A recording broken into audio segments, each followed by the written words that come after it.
welcome back to another exciting video. I'm Teacher Smith from Kangaroo Study, and today we are going to learn a very interesting topic. Now, to understand this, let's have a look at our question. Now, here the question says, the sum of these three adjusted numbers is 37.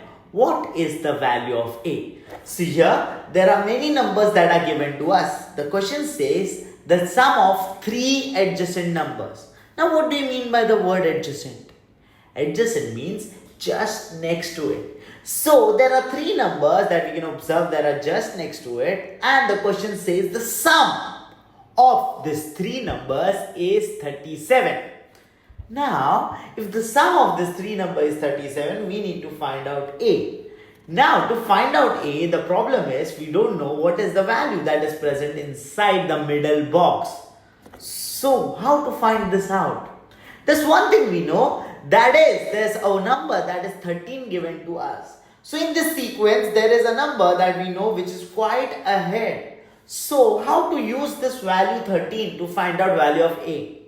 Let's try to think. Here, the box that is present here, we don't know what is the number. But let's say if I consider this to be a star.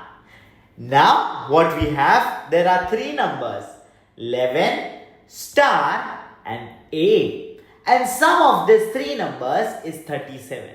So, if the sum is 37, can anyone tell me what will be the sum here?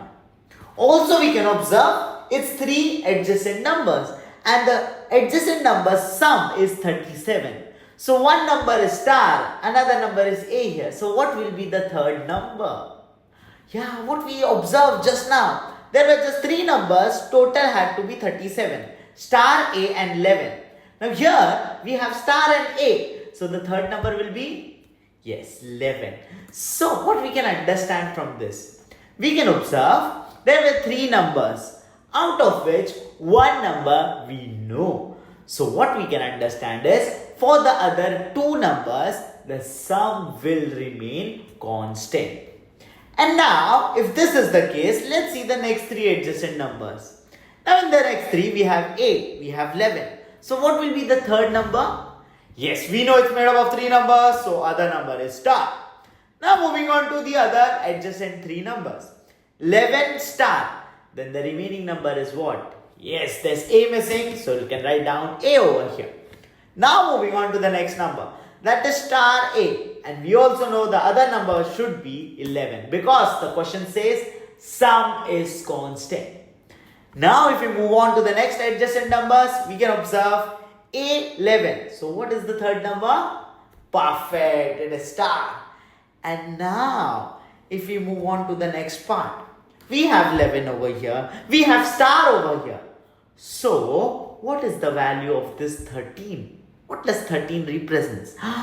We know the 13 represents just A. So, what we can write down is A is nothing but equal to 37. So, what we can understand from this question? See, there were three of the following numbers. And if you know any value of one number, we can say the sum of the remaining two remains constant. This means the sum remains constant. So, this is what we can understand from this question. So, let's have a summary over here. So, to summarize this, if we know the sum is constant, if the sum is constant, then we can say the sum of the numbers inside it will always remain constant. And this is the principle that we can understand. Now, if you have understood this question well, you can do this practice. And then you can let me know the value of P in the comment box. You can pause the video, do the question and get it back to me. Now, in this coming week, I am going to do a quick seminar about GEP from basics to breakthrough. It's a free seminar open to everyone. And not just this, there will be books, materials and classes that you can get it for free if you join this seminar. So, you can scan this QR code to make yourself register for the seminar. To register, you just have to share this poster to collect 10 likes. That's it, 10 likes on any social media. Now, if you want to get more details about the seminar or have any doubts, you can reach out to me on this QR code. Here, this is the QR code of our study group. Scan the QR code, join the group, and I'll help you to solve any question. So for now, I am Teacher Smith signing off right now, but I'll see you in the next video.